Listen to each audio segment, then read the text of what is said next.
Thank everybody for coming out today. We're going to pay respect to one of our guys' kids. He had a heart surgery a few weeks ago. Please make sure. We just said thank you right now in the name of Jesus. We say amen. Amen. God declared him a miracle.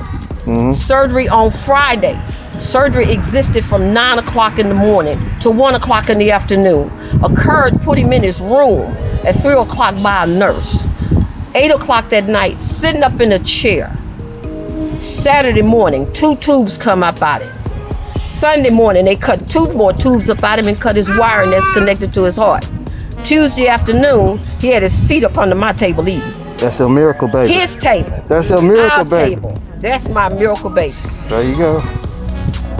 That child has had angels praying for him.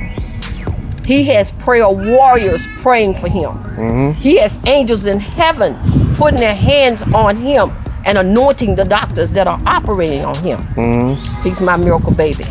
Yeah.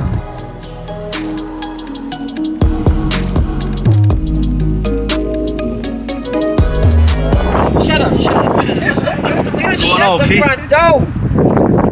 Oh, Hey, wow, friend. Oh my God. That I feel was good, man. I awesome. feel real good. Oh my God. That was awesome. Yep. Yes, ma'am, it was. Them boys, they something else. Look like they been go to a car show since. That was real nice. When he get better, I'm gonna have to do some cooking. Y'all all are going to cook. Yeah, man, I appreciate it, man. I'm getting back, man. Every day I feel better. Yeah.